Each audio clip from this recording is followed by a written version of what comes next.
All right, so welcome back to episode number three of Between Two Dumbbells. So I'm your host Jake, and we have Dr. Anthony Acevedo here today with us. So a little bit about Anthony: he's the head exercise scientist for Luke Air Force Base. He is also a professor here at GCU, and he has earned his PhD from Concordia University in human performance. He also owns various hormone replacement clinics. He was a former bodybuilder and professional boxer when he was younger, started and sold multiple successful businesses. He also had smoothie and nutrition shops that he had opened and gyms and physical therapy clinics that he had partaken in for the ownership side before he came here and started working at Luke Air Force Base.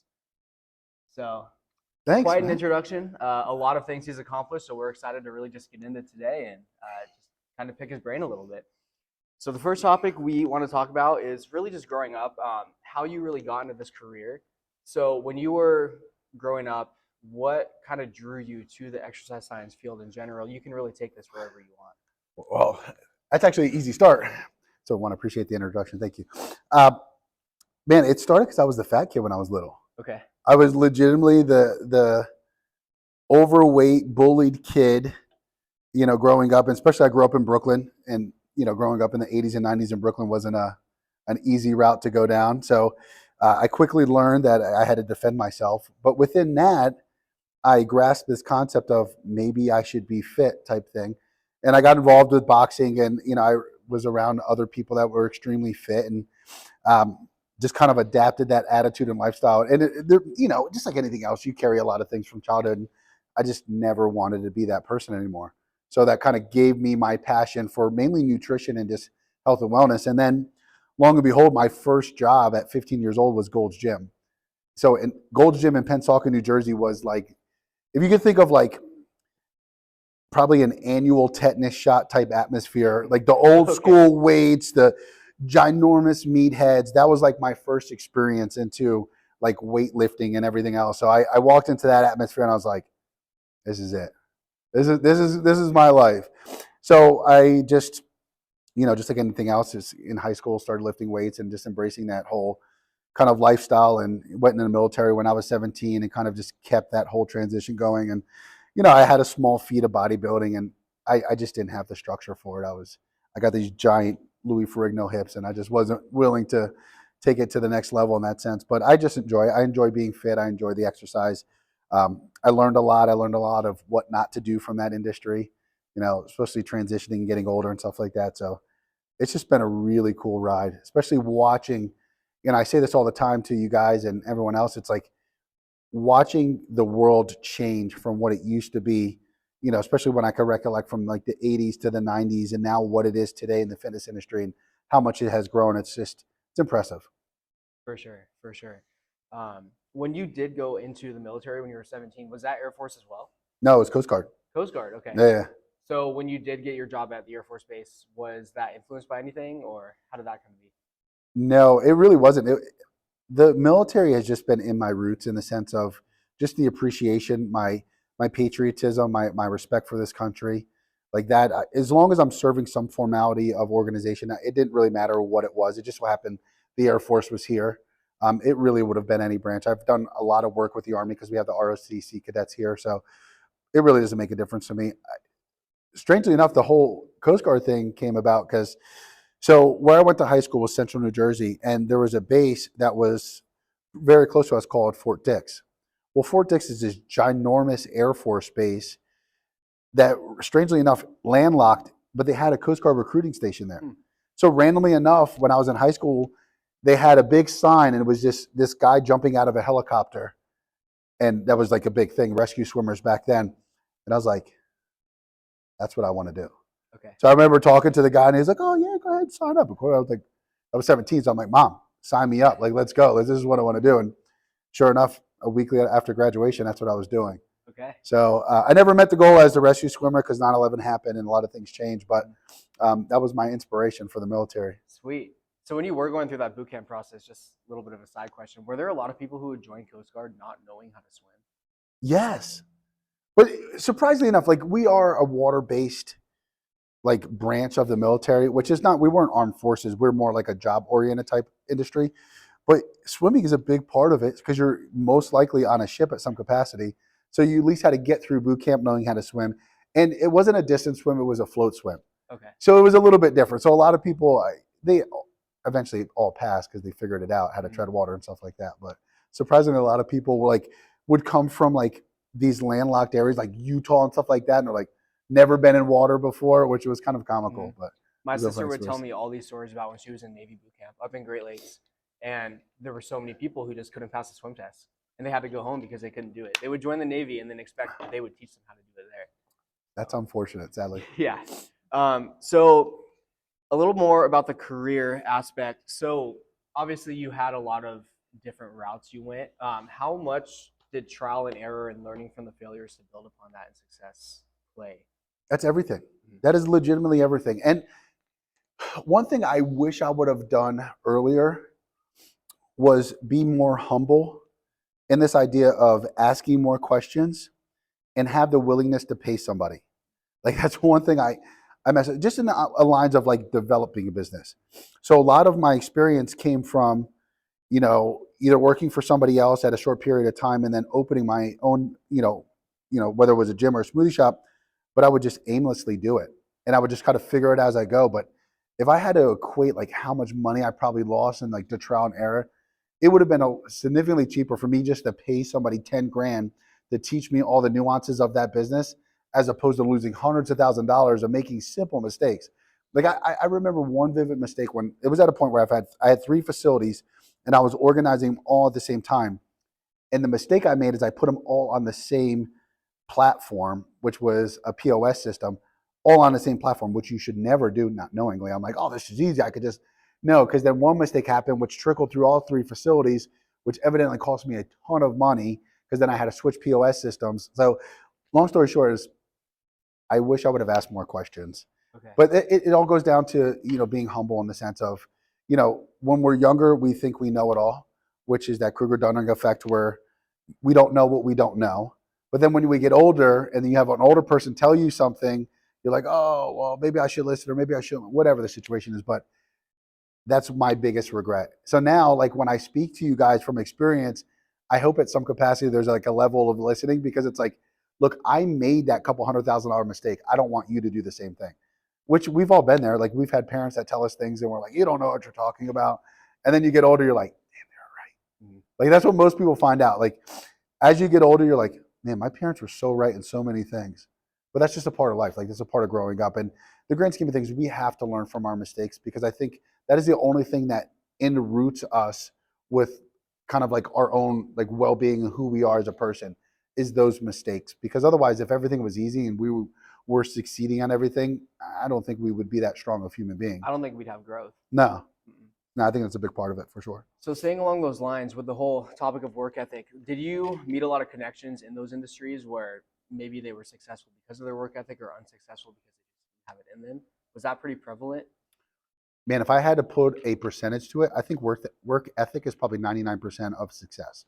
So if you look at just the fitness industry in itself, the probability of success is second worst to restaurants. So if you open up a restaurant, the probability of you being successful is nil.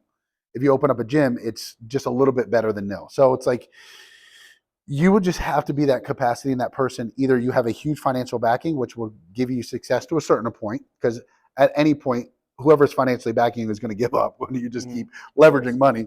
But the other point is, if you have the willingness to get out there and grind and never say or never take no for an answer, and you're just constantly trying to, be better, educating yourself and all the other components that go along with a business, success is probably imminent. It's just a matter of when that success happens. And most of us aren't patient enough to leverage that success. Like my one business that I did all on my own when I moved back to Maryland, it was called Kicked Up Fitness. I opened up the doors with a minimum amount of money in my pocket because I don't like to ask for help. One of my mistakes. But I knew for a fact that if I didn't make this work in a very short period of time, I would have to shut the doors. So I just did everything. I was working from probably like 4:30 in the morning. I ended up moving into my gym because I was there all the time. But I worked from 4:30 in the morning till about 9 or 10 o'clock at night. I would teach majority of the classes. I was always out doing some formality of marketing, meeting people. And I think that by far is probably the best way to grow a business, is just, kind of collaborating with other people. But that in itself, kind of just this relentlessness of constantly doing, was what made me successful. And I think that's what it takes for just about every business, regardless on how much financial backing you have. So yeah, 100%. Yeah, I know a lot of our classes, especially Zachary Ziegler, another professor here on campus, talks about having that grit. And where 99% of people stop, that's where that 1% that keeps going, that's what makes them so successful. It's because they know that the failure is inevitable, but what you learn from it, that's really what the takeaway is. And that's how you can become successful from your past failures. No, 100%. Yeah, so taking a little bit of a shift, going back to current time, you're now teaching a little bit here, but you're mostly at Luke Air Force Base. Mm-hmm. What really appeals about the whole exercise science in the military to you? It's sadly, it's part of our society that is late, in my opinion. Okay. We have focused so much, and this is my opinion, but we have focused so much on this entertainment industry in the world, and we've leveraged and we've spent all this money on football players and basketball players and all this entertainment industry, and they have the best facilities and they make all the money. But yet, worst case scenario, they blow an ACL out. Now you have this other line who creates and organizes and defends our freedom, who on the other lines of the fence, they don't go home all the time, or they lose limbs. They don't bust an ACL. They might, and that's the best case scenario. But yet the amount of financial money and well-being and everything else that we've put into them is just now starting to happen. So I think like society-wise, I think we messed up a little bit. It's like you spend all this time in education on this part of society that just gives us entertainment, but what about this other aspect? But anyway, that's my opinion on the whole situation. But now that we're starting to incorporate, we're adding PTs, ATs, strength and conditioning coaches, now data scientists into a platform. We're using science for the military and taking care of these soldiers at every capacity, whether it's just a normal soldier or a fighter pilot, now these special ops guys. So it's like they're really getting kind of that whole like D1 experience of what I call it.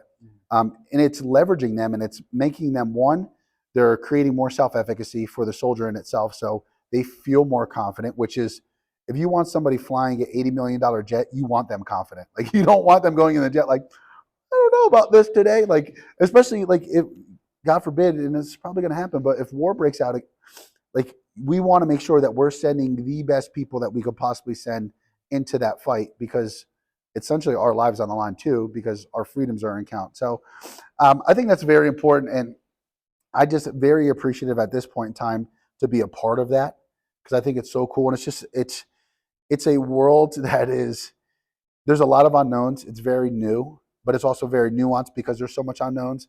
So I like that whole challenge of trying to figure out what is the best route. Like, how do you train a fighter pilot? We don't know that definitive answer. Like, we're trying to figure it out, but they're also withstanding 9 Gs continuously inside of a jet. Like, how do you train for somebody that's going to withstand 9 times their body weight and have to be fully cognitive while they're doing that? And these are F-35 pilots, right? Yeah, F-35 and F-16. Okay. But we also have F-22s, the Raptor, which is the most aggressive, baddest aircraft to ever be built, in my opinion. Most people say the same thing. So it's like, how do you condition that pilot for that kind of like atmosphere? It's just wild, yeah. So is there anyone at the Air Force Base who you're working with who you've really been able to learn from? Really any people who have been able to guide you further, even though you're pretty knowledgeable in this subject? There's not a lot of people who are above you in that field. So everybody really in the grand scheme of things, because it's not the physiology that I need to learn. It's the type of physiology that I'm learning, right? So, when I stepped into space, I'm like, oh, gravity, okay. Well, there's 3 different types of gravity. There's one that's coming down from the side and all this other jazz that goes along with that. So it's like, one, you have to understand those capacities. But the biggest learning is I talk to pilots every day. What are you going through? How do you feel? What are the different things that you go through? And one of the more prevalent things is neck pain. Neck and back pain seems to be continuous through every single pilot, and which kind of leads most pilots to get out. Well, if I didn't speak to the pilots and I didn't understand what they go through, I wouldn't know that it's not only neck flexion that they have to go through, but they go through a cerebral extension too, because for the F-35, and there's so much nuances, I'm not going to get into nuances, but where their seat lies will create on how they respond to certain profiles. So if they're what they call the dog fighting, which we kind of all understand that terminology. So if they're fighting another aircraft and God forbid the aircraft's behind them, getting ready to try to kill them, they have to turn around like this. Well, if you turn around like this and now you add 9 times force on that neck, your neck can't, well, your neck can withstand that, but most people's neck can't withstand that. So in the grand scheme of things, it's like, so it's not learning the physiology, it's understanding the different type of physiology that we have to deal with, which I think is even cooler, because then, working with, some of the soldiers in the Army and trying to figure out what they go through and how much they're carrying and how much different movement, the paratroopers on what they go through. So it's like, it's just such a, I don't know, so interesting because we just don't know. There's so much unknown to it, where it's like, if we were analyzing a soccer player, man, we could easily find a bazillion different types of data on that, all the different wearable data and stuff like that. But with a pilot, there's no wearable data because they can't wear anything inside the jet because it's confidential. For sure. So we don't really know what even a good flight looks like. So there's a lot of guessing. But the grand scheme of things is I have a huge asset in AFRL, as Air Force Research Lab, who all they do is they just study this stuff day in, day out. But the downside to that is I get kind of the baseline information, but they do it in a centrifuge, which kind of, it's like a gondola, spins around and creates gravitational force. And they'll do all the testing, but that doesn't take account for the human factor. So it's like I take that information that they provide me, and then now I have to work with the pilot who kid was crying all night, who now has to do a 2-hour flight that's going to be pulling continuous 8 to 9 Gs. Big difference when you're in this controlled environment. So it's just interesting, man. It's just it's so cool. So are you predominantly programming for performance or for corrective exercise, or are you combining both? It's everything, right? So our biggest task is to make sure they don't get hurt. Because if they get hurt, which we can't prevent everything, but if they get hurt, then they're not flying. And if they're not flying, they're not learning.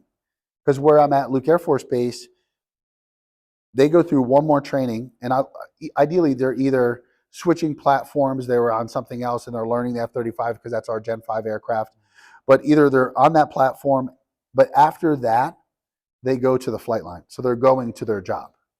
So at that point, either they're going to continuously train and prepare for war, or they're going to go overseas, or they're going to go to war if that happens. So it's like their last step before game time. It's a pretty serious business. It is. It is very serious. A little more stressful than teaching a lecture or a lab here. It depends. Depends on how bad your students are. Yeah, for sure. How much trouble we give you. Just about a month ago, I had seen Tony for the first time in a couple months, and we had a lab with him last semester. I come in a couple months later, and I'm excited to see him, excited to say what's up, and the first thing he says to me is, "Oh, dude, your neck grew again." So, always something new, always something interesting. But I hope you're right. I hope you are right about that. Unfortunately, neck size does not equate to a higher ability to withstand Gs. So I don't know if it's going to be as beneficial to you, but yeah, we're going to have to keep training for that. So I want to go back to a little bit of your athletic career. So you kind of mentioned it earlier about how you really had to move into the gym and you had to really just make that your life for the time being. So how were you able to really balance your athletic career, especially when you were doing boxing and bodybuilding, with work at the same time? It's such a, I don't want to say,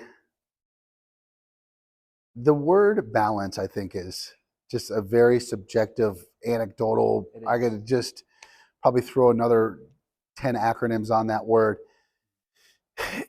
There's no balance. There's not balance. It's priority. For sure. So you do what's necessary, and then you do everything else that fits into it. But just like anything else, when we're using the terms like perseverance or grit or something like that, like how far are you willing to take it to be successful, and whatever it is, right? So yeah, I was working 12 to 14-hour days, but I would have to train before that, or I'd have to train during, or I'd have to train after that. I would train tired all the time. So what was your willingness to accomplish whatever goals you had? And that just boils down everything, right? Like when I got my PhD, I was owning 3 gyms and operating all of them at the same time, as well as working another job. Was it hard? Yeah, but I was willing to do it. and I was willing to do whatever it took to do it. So that's just anything, right? Like, how far are you willing to take it for your success? But it just depends on who you are as a human being. And I don't think there's any limitations. And it's hard being that person and having that experience within me to hear an excuse of I don't have time. Because it's not I don't have, it's I'm not willing to make. Not willing to make. Just like anything else, right? Like I can't meal prep because I don't have time, which is probably the most time efficient thing that you could ever do in your life is meal prep. But yeah, time is statistically the #1 biggest excuse for why people don't get in the gym.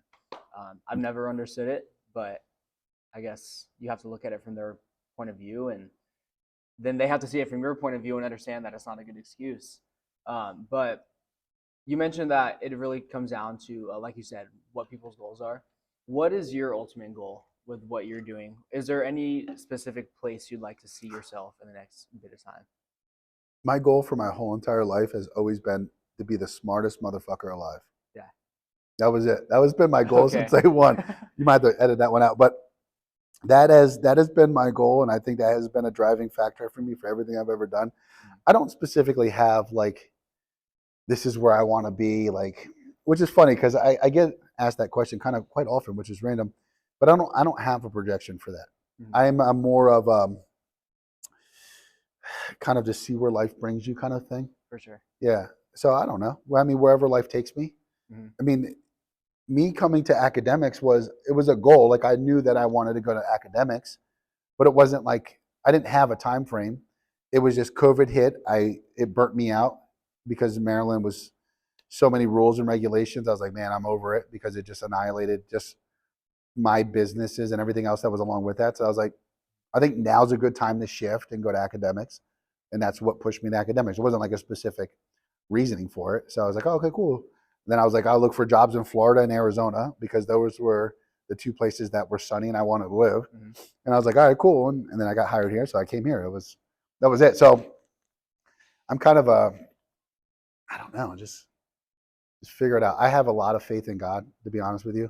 And I feel like there's a plan. And I know that no matter what happens, this goes back to our conversation of grit and everything else.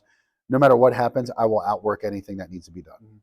And that's something that I could fall back on anything in the world. Like I don't ever worry about money. I've never thought about money and my paychecks or anything like that because I know I can outwork anything. Yeah. So you don't know the destination, but you know that the journey is going to be one hell of a ride. That's it, man. Yeah. And I think, especially at your guys' age, and I've done it too, and I probably did it when I was younger, maybe. Maybe not, I don't know. But either way, like you over accumulate those thoughts because you want to fit everything into this lens here. When the reality is there might be something over here that's going to change your whole trajectory. But you don't know who you're going to meet tonight and be like, oh man, you're an awesome dude. You ever think about doing this with my company? You're like, no, I never thought about that. Well, this is in Utah. And you're like, all right, let's go to Utah. Like, you know what I mean? Like, you don't know those type of things. Now, if you're an extremely introverted person that never talks to anybody and never does anything, your probably trajectory is going to be probably very small. But, you're a very outgoing person. You talk to a lot of people. You never know who you're going to meet. And that's why I talk so much about going to seminars, meeting people, doing different things. Because the reality is I would say a lot of my success has been because I meet people when I'm doing things. Because it's never the idea of what you know. It's a lot about who you know too within relationships. Like how I got that job at Luke. One of the guys that used to work over there at Luke came here because we were doing it was like something that involved like community people or something like that. And he was a representative for Luke. He came here one day. We were showing him the exercise science lab and we ended up becoming friends. And he and I were on LinkedIn and he ended up hitting me up. He was like, hey, you know anybody that would go work at Luke? And I was like, doing what? And he was like, oh, data science. I was like, well, I'll be interested.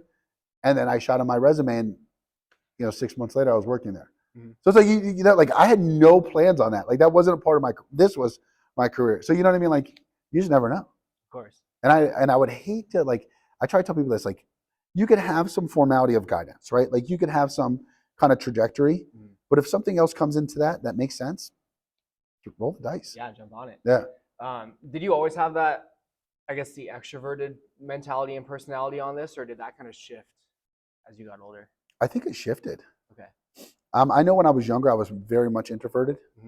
And then I think a lot of that involves in confidence.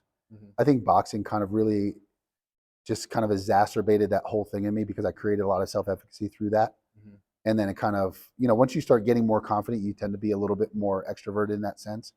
And I think that just kind of probably just accumulated over the years. 100%. Yeah. I think I was the most introverted kid on the entire planet when I was younger.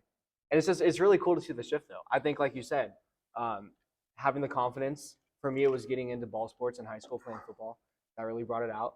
And I think it's the community that you surround yourself with, the people that you surround yourself with that can really bring that out within you. And I'm very grateful for it. For the friends I have, for the family I have, that really pushed me to be out there. Yeah. But can't be complacent, that's for sure. Oh, Cannot let that happen. Yeah. So going on, we pretty much covered a lot of these big subjects. I really want to, for our last subject, kind of just have fun with it. We want to dive into just some common fitness myths out there and really just, talk about what's wrong, what's right, what people are believing that maybe they shouldn't believe. So I'm just going to leave the floor to you for now. So what's the first one that comes to mind? Some crazy fitness myth out there that people are preaching that you're like, why do people believe this? I would probably, the most frustrating myth is, and it's particularly on one person. I don't even want to say his name because I don't even want people to follow him, but I do want people to follow him. I just mentioned him today. What, Joel Seaman or whatever his name is? Okay. Is that his last name? Seedman? Yeah. But he promotes, and again, it's understanding that he's trying to sell something, and I understand that. But he promotes only going to 90 degrees on everything that you do. Now, I understand, and this was combative it was years ago, but it was combative in this idea of like, maybe 90 degrees flexion is better for certain moves. And there were some things when you tested it out with the EMG studies, you're like, it could make sense. But then we understand too that, you could do partials, you could do full range, but you don't just do one. So that narrative I cannot stand. And I hate when somebody says, this is the only thing you should do. What we know about the fitness industry and what we know about fitness in itself, there's not only one way to do anything. There's always going to be multiple ways. Like we learned that with hypertrophy when Brad Schoenfeld came out with a study and was like, you could be hypertrophic at 30 reps. You could do it at 10. Like, so everyone's like, whoa. That big 6 to 30 rep range. Yeah. Like it was just like, so, and I think in that realm, like we're still learning so much. This is a brand new thing. Like we just started sciencing this in the 70s. So it's like we are barely touching the surface with physiology. There's still so much we don't understand. So I think a lot of those myths are going to probably come out even more. I think the nutrition world is way worse. That is probably tenfold as far as myths. So. Yeah. And I don't think it's necessarily the myths. I think it's the idea of maybe the nuances of the individual, because our chemistry and now our microbiome is so diverse that everything is going to be super weird. Like, oh, you got artificial sweeteners in there, you're going to die. They're talking about the microbiome disruption. Like, will we know that definitively? I don't know. Could it be possible? Probably. But is it something that you should negate because of something so simple like that? Probably not. So it's like all these different things. But beyond that, other fitness myths, man, I feel like we have kind of surpassed a lot of them. I can't think of anything else on the top of my head. Can you think of anything else? Man, I think the big one that I was thinking of for fitness was like what you were saying, where you have to stick with one type of range of motion and that you can't combine full range of motion with stretch partials. And you can't do that because it's not, when in fact, a lot of the research is exactly the opposite on that. And I would love to have someone like Seedman and then someone like, I don't know if you know who Dr. Mike Israetel is. Yeah. To sit in the same room and just duke it out. I would love to watch that. But it won't happen because no. So surprisingly enough, so a lot of these conversations transpire when we have big conferences. These conversations do happen at like lunches and breakfast, and we'll just go to town about all these different conferences. And that's, to be honest with you, that's where majority of this information comes from. Okay. It's from these high level conversations. But in the grand scheme of things, conversations are great and people's point of views are great.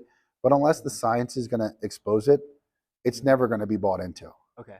And Brad's still doing a lot of muscle stuff. Eric Helms is doing a ton of muscle stuff.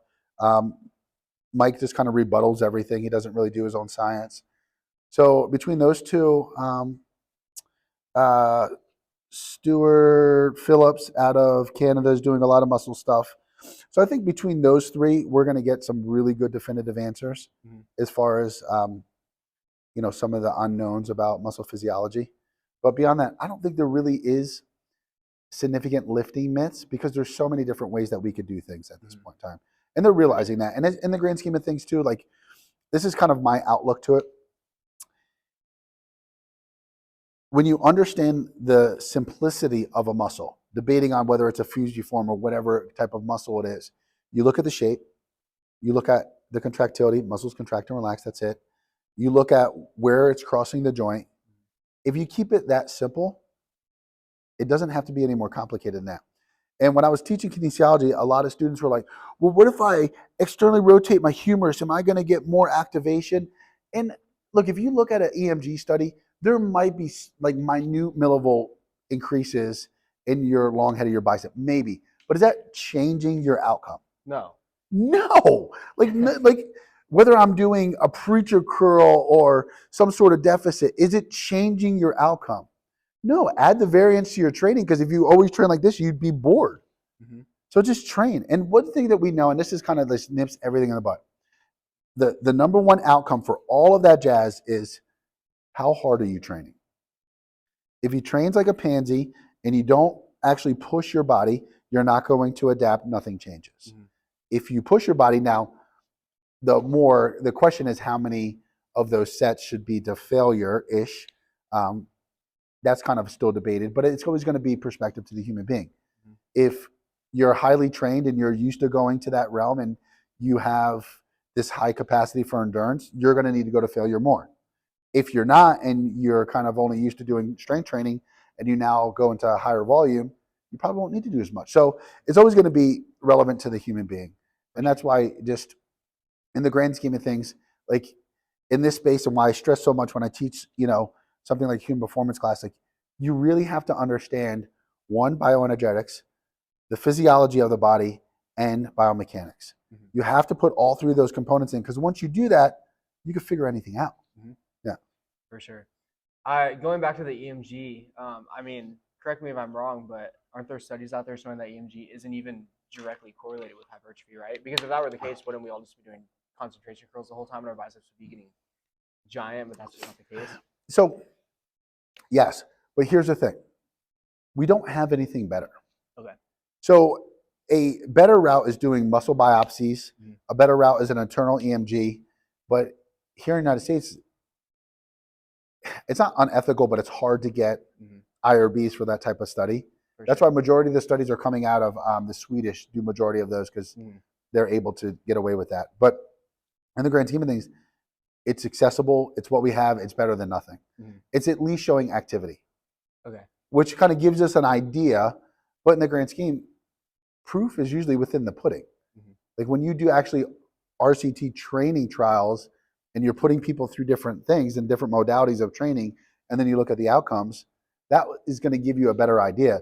But when we do those, a lot of the times, unless you're just weighing it against a control group who's doing nothing, everybody's usually getting some formality of progression. It just might not be as much. So it's like, how much does genetics, how much do the other human factors play into a role? Because you can't necessarily account for those different variables because they're confounding. So it's like, it's a lot. Okay. Yeah. If you had the ability to do so, would you give your kid a muscle biopsy? You had the option? Would I give what? My Would you kid? give your kid? If 100%. Okay, I'm on the same page as you. People call me crazy. Why? People think it's too invasive. But if the kid I don't have a approves kid, of it, but obviously my kid would have to approve of it. But if I could find out, the muscle fiber type ratio and determine which sports that he would be incredible at, obviously, again, it's his choice. But if he would be okay doing it, he or she, why not? I mean, it's not that bad. It's like it's a 10 gauge, which is probably maybe a little less thick than that. But who cares? A little pinch. Yeah. They get shots. That's what I'm saying. Yeah. So going back a little bit to the whole community, like you said, a lot of these topics come up from just high intellectual conversation. How was the conversation when you had an office here and you were around all these other GC professors in the same field? How was that? That was excellent. Excellent. Oh my God. If you guys could be, so it was me, Dr. Havner, Dr. Ziegler, and then Courtney. between us continuously was always very good. And Courtney is our registered dietitian Yeah. on campus here. Yeah. So, and a lot of the times we wouldn't necessarily agree because we'd have different viewpoints. But it was the conversation where it's okay to disagree, but at least it was a disagreeing with the why. Mm-hmm. And if you can't elaborate on the why, then you don't know what you're talking about, or you don't know enough about that subject to where you should be talking about it. Okay. In that level. So it was really good. The best conversations were nutrition, because Zach and I's viewpoint is rooted on science, where registered dietitians, they bring a lot of other variables in compared to our kind of What are preview. some of those variables? Just the human itself. Okay. So we would say something based off of science where they would account for the human being, how they feel, other things that involve nutrition besides just the eating and the outcome. Okay. Which is a big difference. How was it with Dr. Havner having a master's in counseling psychology? How did that play into the conversation? I love it because he always brings a different perspective into things, which is great because his philosophy and his view is rooted within I would almost say just the kinesiology of it, right? But he would also bring in the other factors that should be incorporated into it. So he's beyond smart, but he also adds more to the conversation than just, me, speaking about the physiology of something. So that's what I really like about him. Okay. I actually just reached out to him the other day for something in those regards. So yeah. Sweet. So before we end, I just wanted to get your opinion on one more thing. So me and a couple of other guys, we kind of developed a business idea. More of a partnership-based thing. I just wanted to run it by you. Oh, let's hear it. We started it jokingly, but now that we think about it, we're like, maybe this has potential.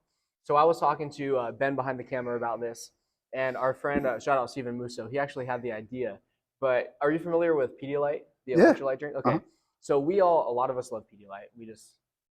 We like the taste, we like the electrolyte benefit, we like it a lot.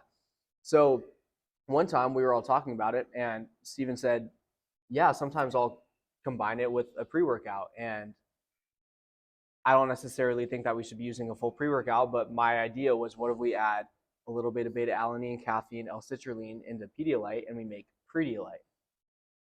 Do you think that would sell to the market, and do you think it would be beneficial to the market? 100%. I'm thinking since Pedialyte's already expensive enough, we could sell it high ticket, even higher than a normal Pedialyte. Why they wouldn't fight with each other, so why wouldn't you incorporate that? That's what I'm thinking. People want easy. They want convenient. And if you could provide that, why wouldn't you? I mean, I think that makes perfect sense. Like, why aren't they, and you could steal this idea, why aren't they adding creatine to protein shakes? It's simple. You're always adding creatine to your protein. Like, why wouldn't you have RTDs that were already set you up for that? That could be another branch of it. No, it really could. I think Pedialyte has a lot of potential to invest on this. Maybe you could add electrolytes to it and call it Pedialyte. Pedialyte? Whatever. I mean, I like the potential. I love the potential. RTDs, it's a hard industry to break into, but you would just have to find something with somebody with a high financial backing, and then you could easily just grow it. Okay. I mean, you think about, there's been a lot of very successful stories that have come out of GCU. Like, think about the big hat thing. I mean, those guys came from GCU. And there's been plenty of other entrepreneurs that have been created from here. So you guys could be the next ones. I wouldn't doubt it. I think we can get it done. $1 billion industry. Why don't you get, I mean, even if you get 10% of that industry. Yeah. Multi-millionaire. 100%. Yeah. Maybe we can get SWAHA a sponsor out of it. So, yeah. Hopefully. So just to conclude, what would be one big takeaway that we could all take from this?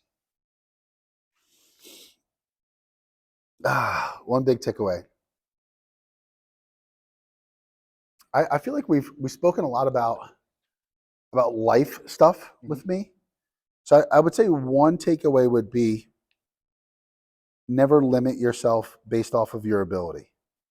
Because in the grand scheme of things, looking where I've come from and how I grew up, I shouldn't be where I'm at. Like, I should be a statistic left in Brooklyn. Like, I shouldn't be successful by any means. But I never let that held me down. I always use that as my motivating factor. So I think when you see yourself and you're going through struggles, just try to always progress and just know that it's going to pass like anything else. And just stay grinding. Like never limit yourself to, a 10-hour day. Maybe you need 11 to get things done. Mhm. Never limit yourself to 12 hours a day because maybe you need 12 and a half to get things done. So putting a limit on yourself is only going to limit your outcomes. Okay. So just trying to grind and grit and just go and get it done and just realize that anything's feasible. And we've seen it countless times. I mean, there are plenty of people that have defied the odds. Mhm. I mean, I think I would say all of you guys are defying the odds by graduating with an undergraduate degrees. That's defying the odds because if you look at it statistically, that's not normal. Like normal is not doing anything. Mhm. Sadly enough, is the world is uneducated. Mhm. So you doing that and then going to get a master's degree is really defying the odds. So I think that's important just to understand. And then achieving those wins and celebrating them. Like you're getting ready to graduate. Be proud of that. Of course. But don't be proud and sit on it for a year. Like be Uh-huh. proud about like, all right, cool, I did this. Don't let that be your peak. Yeah. Just let it be a good milestone as you continue. For sure. Okay. That did remind me of one more question though. Do you think that the mind places these limitations on your body and that your body is more capable than what your mind is telling you? I think that's everything. Yeah, 100%. I think our mind is probably our own demise on many occasions. Mhm. Where if you learn how to just trick it in some occasions, Mhm. I think it's beneficial. And that goes with everything. Like there's no reason why it says that we need to eat certain things at certain times. Mhm. Like we created that at some capacity. There's no reason why it says we shouldn't go to the gym today. Now, the only thing that would play into that is if you were actually sick and your mind was saying go stay at rest. But there's times where we wake up and there wouldn't be a reason we're like, maybe I should stay home from the gym. Like there's not a reason why we created that. Mhm. Like get up and go to the gym. So I'm a very big advocate on I don't snooze. I don't let the alarm tell me or dictate how I do things. Once I hear it, I'm up, I'm out, and I just do.